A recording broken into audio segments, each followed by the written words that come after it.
बिस्मिल्लाह वस्सलामु अला रसूलिल्लाह सल्लल्लाहु अलैहि वसल्लम। अस्सलाम वालेकुम स्टूडेंट्स। आज का जो हमारा टॉपिक है 8th साइंस के अंदर वो है प्रॉपर्टीज ऑफ एयर पोल्यूटेंट्स के एयर पोल्यूटेंट्स की प्रॉपर्टी कैसे होते हैं, इनके ये कलर कैसा होता है, इनकी स्मेल कैसी है, तो ये इनकी हमें देखनी है प्रॉपर्टी। और दूसरा हमें देखना है कि ह्यूमन ऑर्गन सिस्टम पर इसका इफ़ेक्ट क्या है, इनकी इंसान के ऊपर इन पोल्यूटेंट्स का इफ़ेक्ट क्या है। तो आइए देखते हैं। सबसे पहले कार्बन मोनोऑक्साइड। कार्बन मोनोऑक्साइड जो है इसको हम अगर इसका फार्मूला लिखें तो ये है CO, कार्बन मोनोऑक्साइड। अगर हम इसकी प्रॉपर्टी देखें कार्बन मोनोऑक्साइड की तो ये क्या है कि ये कलरलेस है। कलरलेस का मतलब क्या होगा कि ये हमें नज़र नहीं आती। दूसरा इसका प्रॉपर्टी ये है कि ये ऑर्डरलेस भी है। अब ऑर्डरलेस के स्पेलिंग जरा देखें, OD ऑड, फिर आवर OUR, ठीक है, उसके बाद लेस, तो इससे आपको स्पेलिंग भी याद हो जाएंगे। ऑर्डरलेस, तो ऑर्डरलेस का मतलब होता है जिसकी कोई बू ना हो। अब क्या बातें होगी, इसकी दो प्रॉपर्टी आपको पता लगी कौन कौन सी हैं कि कार्बन मोनोऑक्साइड एक तो ये है कि कलरलेस है। कलरलेस का मतलब है कि हमें नज़र नहीं आती, कोई रंग नहीं इसका। और दूसरा क्या है, ऑर्डरलेस है। ऑर्डरलेस का मतलब क्या है कि इसकी कोई बू भी हमें नहीं है, इसलिए हम कहते हैं कि ये हमारे पास एक ऐसा एनिमी है जो हमें नज़र नहीं आता। तो कलरलेस है और ऑर्डरलेस है। इफेक्ट अगर हम इसका देखें इस कार्बन मोनोऑक्साइड का तो ये क्या है, ये पॉइजनस है। तो प्रॉपर्टी इसकी क्या है, पॉइजनस, जहरीली गैस है कार्बन मोनोऑक्साइड।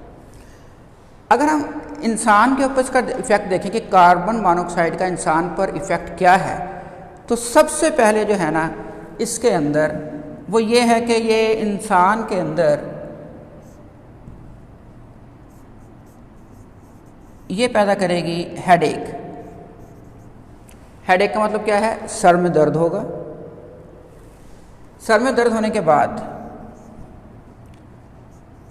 जो रेस्पिरेटरी हमारा निज़ाम होगा, रेस्पिरेटरी को है सांस लेने का, उसमें डिफ़िकल्टीज आएगी।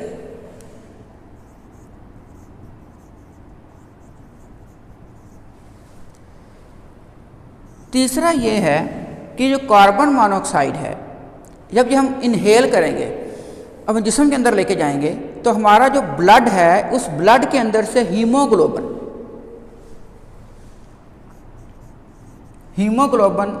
H के बाद A है, E नहीं है,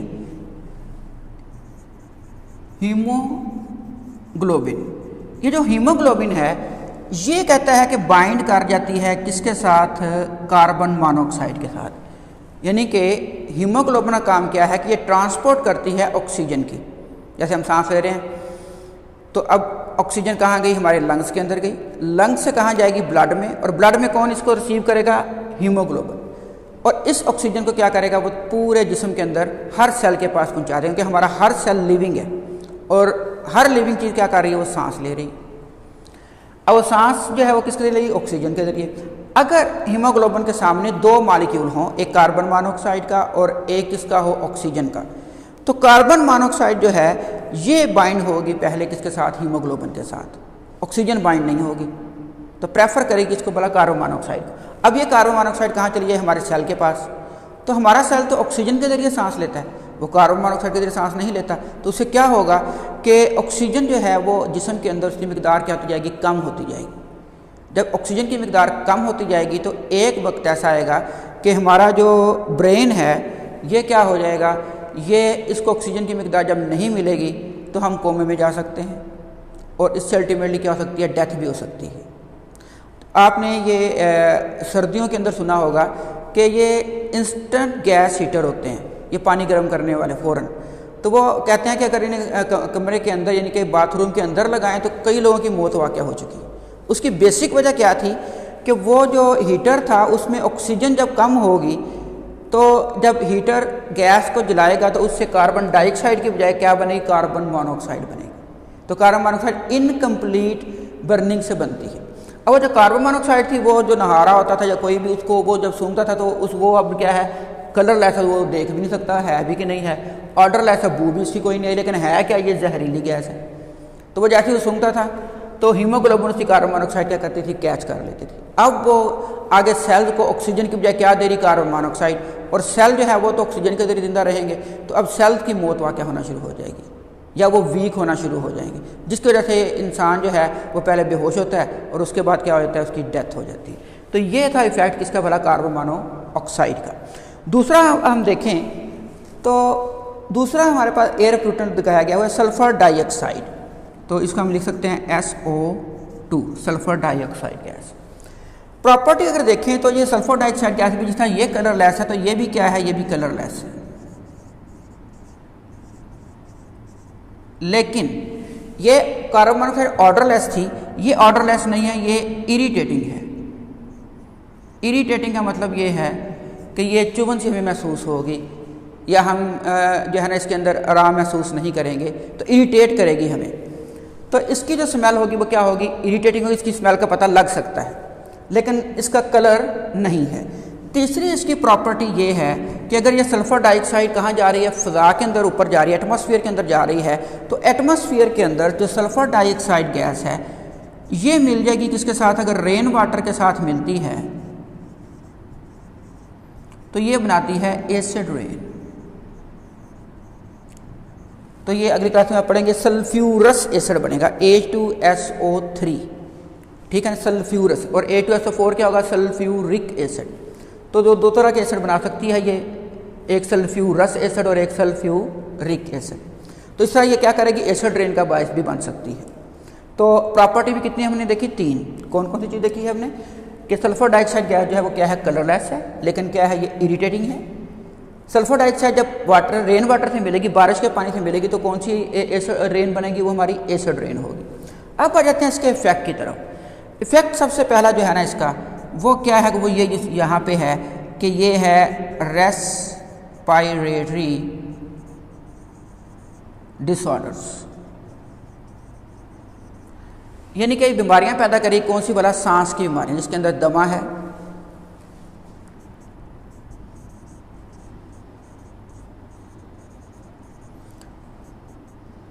निमोनिया है,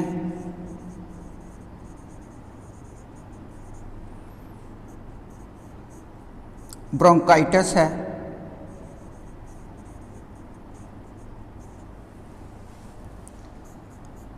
और लंग कैंसर है।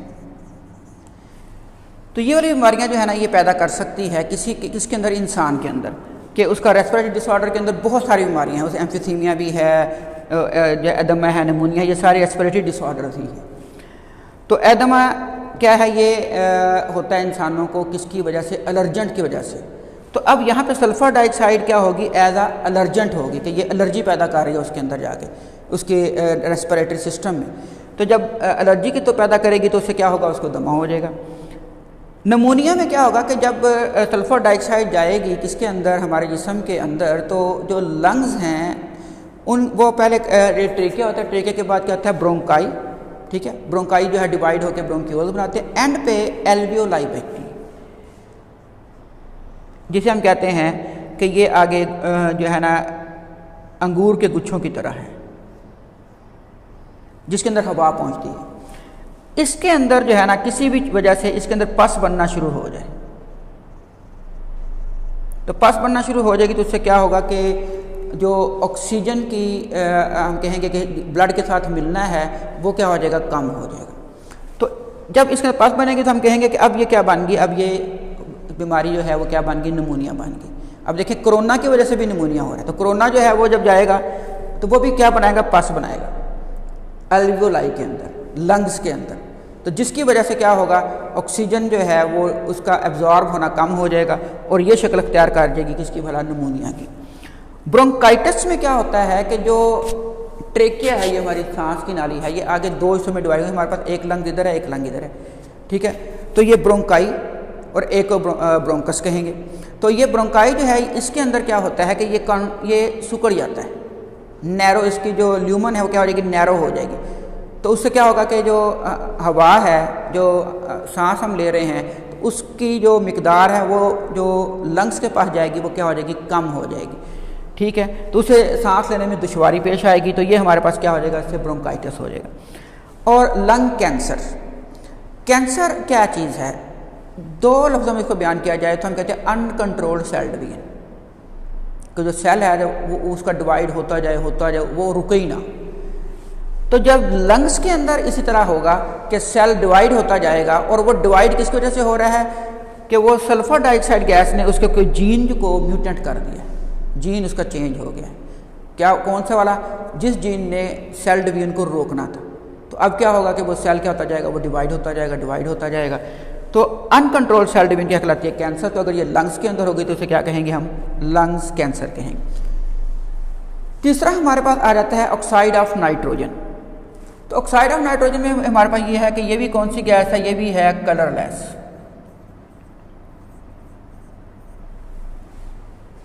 ये भी क्या होगी, ये भी कलरलेस गैस होगी। अब कलरलेस गैस होने की वजह से अब क्या होगा कि ये भी हम इसको पहचान नहीं सकते, लेकिन ये हमारे अफेक्ट करेगी किसको, भरा, लंग्स को। आपकी बुक के अंदर इसकी पिक्चर बनी हुई है लंग्स की, और वो ब्लैक हुए हुए हैं, और इसके नीचे लिखा हुआ है due to nitrogen, oxide of nitrogen. अब ऑक्साइड ऑफ नाइट्रोजन दो हैं, एक है NO और एक है NO2। अगली क्लास में इन दोनों का जो मिक्सचर होगा उसे हम क्या कहेंगे, NOx। तो NOx की वजह से क्या होगा कि ये जो लंग्स हैं ये क्या होगा, वो काम करना हम कहेंगे कम कर देंगे, और ये ब्लैक हो जाएंगे।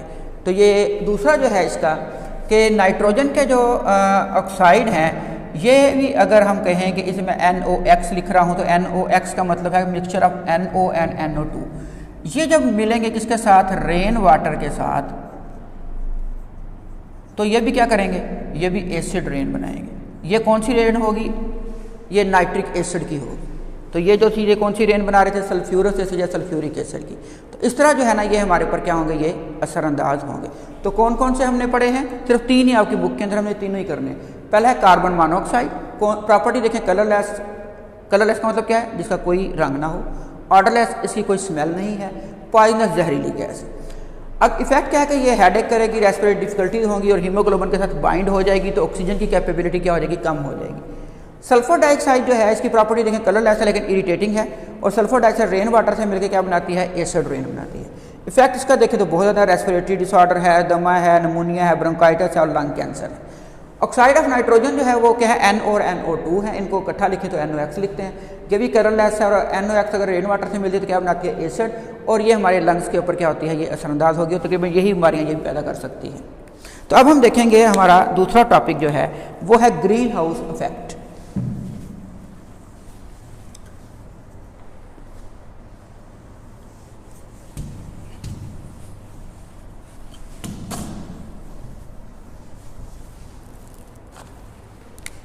अब हमारा टॉपिक जो है वो क्या है, वो है ग्रीन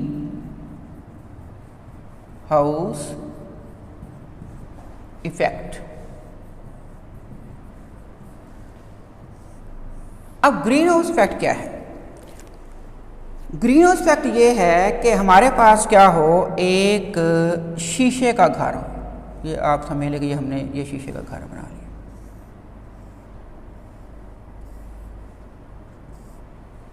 ठीक है। इसके ऊपर क्या लगा हुआ है, ये ग्लास लगा हुआ है। अब क्या है, और इसके अंदर हमने क्या उगाए हुए हैं, इसके अंदर हमने प्लांट्स उगाए हुए हैं, ये हमने प्लांट्स उगाए। और ये जो प्लांट्स हैं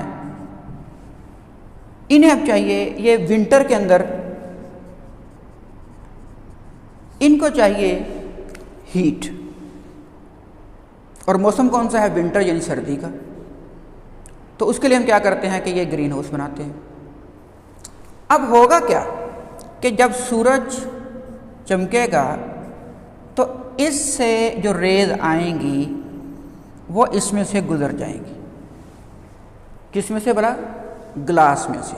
और इन रेज को हम कहते हैं अल्ट्रा वायलेट, यूवी रेज। आपकी बुक में नाम नहीं लिखा हुआ लेकिन आप इसको देखें, ये कौन सी रेज होगी, यूवी रेज होगी। अभी अल्ट्रा वायलेट रेज क्या करेंगी, ये जो है ना हमारे पास यहाँ पे अर्थ, इसको क्या करेंगे, ये हीट कर देंगे, गर्म हो जाएगी। अब क्या है कि चलें जी, ये अब होगी शाम। अब ये जो हीटेड हमारे पास अर्थ थी, अब इसने ठंडा होना है। तो ठंडा होने के लिए क्या करेगी, ये फिर दोबारा हीट क्या करेगी, खारिज करेगी अपने अंदर से। लेकिन आप कोई चीज़ गर्म होना, उसे आप रखेंगे तो वो रखी हुई चीज़ गर्म जो है वो ठंडी कब होगी, जब उसमें से क्या होगी, हीट बाहर निकलेगी। तो अब इसमें जो हीट बाहर निकलेगी, ये लॉन्ग वेव्स वाली क्या होंगी, इंफ्रारेड रेडिएशन होंगी, लॉन्ग वेव्स की। और लॉन्ग वेव्स की जो हमारे पास ये हीट वेव्स हैं, ये इस शीशे से बाहर नहीं निकल सकती, ये अंदर ही क्या हो जाएंगी, ट्रैप हो जाएंगी।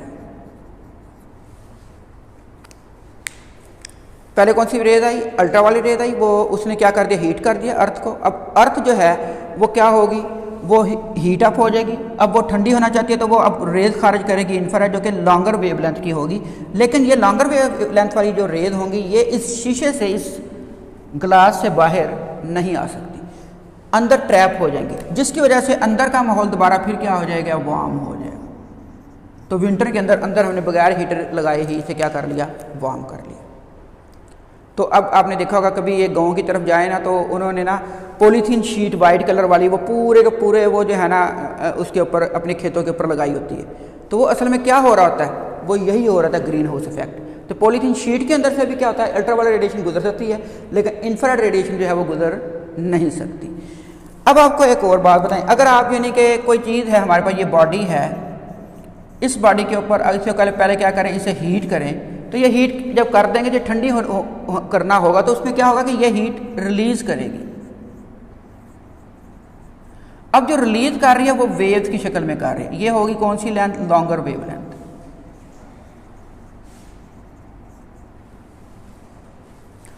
और ये हमारे पास जो सूरज था, इसके पास जो वेव्स आ रही थी वो कौन सी थी, वो शॉर्टर वेवलेंथ की, हम कहते हैं अल्ट्रा वायलेट। तो इस तरह से जो है ना ये क्या कहते हैं, ये जो ग्लास है ये से क्या कर लेता है, ये ट्रैप कर लेता है हीट को। और इसको हम कहते हैं ग्रीन हाउस, कि हम विंटर के अंदर जो है ना वो हम क्या करना चाहते हैं, अपने जो प्लांट्स हैं उन्हें हम क्या करना चाहते हैं, वार्मनेस पहुँचाना चाहते हैं। या हम कहते हैं कि हम हम कह सकते हैं स्प्रिंग के, या हम कह लें कि जो समर के प्लांट्स हैं उन्हें हम उगाना चाहते हैं विंटर के अंदर, तो हम उसके लिए क्या इस्तेमाल करते हैं, ग्रीन हाउस। तो ये हमारे पास हो गया ग्रीन हाउस। ये डेफिनेशन किसकी आ गई, ये हमारे पास पता लग गया ग्रीन हाउस। तो ग्रीन हाउस क्या होगा, जो किसका बना हुआ है, ग्लास का, शीशे का बना हुआ है। और इसमें से क्या होता है कि ये अल्ट्रावायलेट रेडिएशन इसके अंदर आ जाती है, लेकिन इंफ्रारेड रेडिएशन जो हीट की वेव्स हैं वो इसमें से बाहर नहीं निकलती, जिसकी वजह से ये क्या होता है, ये हीट अप हो जाता है या वार्म हो जाता है। तो जब भी कोई चीज़ हीट होती है, हीट अप होती है, तो अब क्या होगा कि ये दोबारा कूल होगी, या जब ये एनर्जी को क्या करेगी, या हीट एनर्जी को ये क्या करेगी, रिलीज करेगी। तो हीट एनर्जी रिलीज होगी, ये लॉन्गर वेवलेंथ की शक्ल में होगी, ठीक है, जैसे हम कह लें हीट वेव की शक्ल में होगी। अब क्या है, इसको आपने बहुत दफ़ा ग्रीन हाउस इफेक्ट का मुजाहरा देखा है। अब आप पूछेंगे कहाँ देखा है। अगर आपके पास गाड़ी है, कार, और वो आप धूप में क्या करें, पार्क कर दें, शीशे उसके क्या सारे बंद कर दें, तो जब वापस आप आते हैं, तो जब गाड़ी खोलते हैं तो अंदर इंतहाई ज़्यादा गर्मी होती है। वो इंतहाई ज़्यादा गर्मी अंदर क्यों है गाड़ी के, तो वहाँ क्या हुआ है, असल में ग्रीन हाउस इफेक्ट हुआ क्या है कि गाड़ी के अंदर तो अल्ट्रा वायलेट रेडिएशन आ गई, उसने गाड़ी अंदर से क्या कर दी, गर्म कर दी। जब गाड़ी में से इंफ्रारेड रेडिएशन निकलनी थी वो अब शीशे से बाहर नहीं जा सकती, जिस वजह से वो जो एनर्जी है या हीट है वो अंदर ही ट्रैप हो गई, जिस वजह से गाड़ी के अंदर क्या हुआ है, वो हीट क्या हो गई है, वो बढ़ गई। तो आपने अक्सर देखा होगा कि अगर हम ये, बल्कि गर्मियों के अंदर तो बहुत ज़्यादा देखें, आजकल के मौसम के अंदर अगर आप पार्क करें गाड़ी धूप के अंदर, तो बाद में आप बैठ ही नहीं सकते उस गाड़ी के अंदर, इतनी ज़्यादा उसके अंदर क्या होती है, गर्मी होती है। अब हम आते हैं कि इस चीज़ को हम इस्तेमाल कैसे करेंगे, या हम कह सकते हैं कि ये दुनिया के ऊपर इसका क्या इफेक्ट है, तो वो अब हम देख लेते हैं। अब दुनिया के ऊपर तो अल्लाह ताला ने कोई शीशा नहीं बनाया होगा, तो फिर यहाँ पे शीशे जैसी चीज़ें क्या हैं। तो अब ये है कि ये हमारी अर्थ है,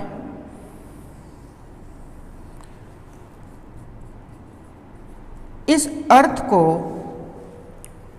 इर्द गिर्द जहाँ तक जिंदगी है वहाँ तक अल्लाह ताला ने क्या बना दिया, इसके इर्द गिर्द एटमॉस्फेयर बना दिया। एटमॉस्फेयर क्या है, एनवेलप ऑफ डिफरेंट गैसेस है। तो इसके इर्द गिर्द क्या है, ये अल्लाह ताला ने गैसेस का एक एनवेलप बना दिया। इन गैसेस के अंदर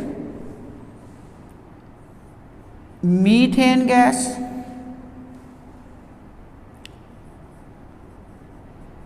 water vapours, oxide of nitrogen,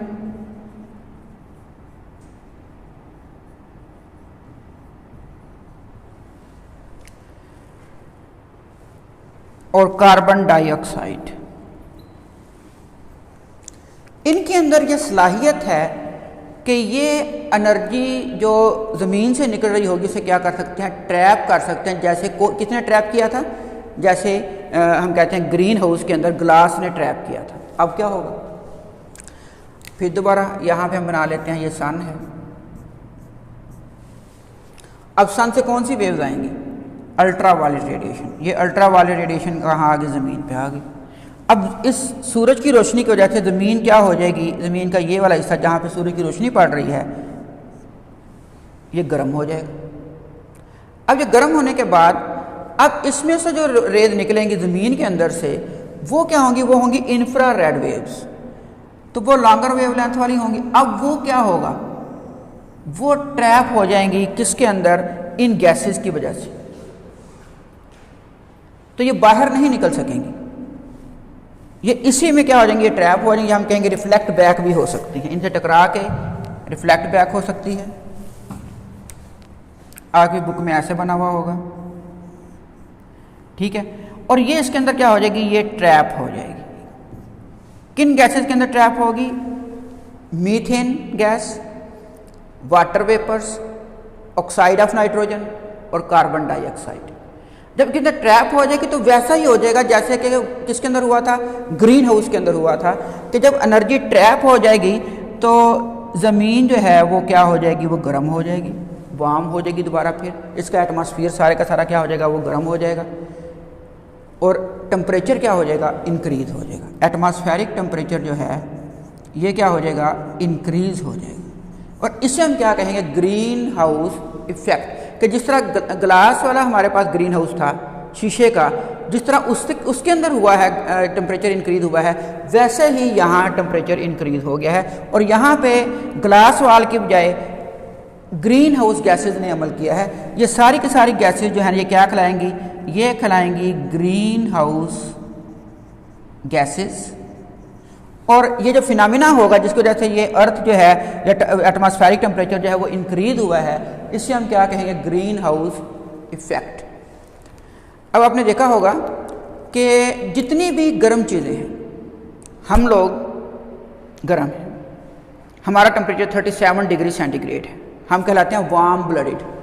पढ़ा ना कभी आपने, वार्म ब्लडेड, कोल्ड ब्लडेड। हमारा टेम्परेचर क्योंकि 37 डिग्री सेंटीग्रेड कांस्टेंट रहता है तो हम हैं वार्म ब्लडेड। हमारे अंदर से जो है ना ये क्या, रेज निकलती रहती, ठीक हो गया।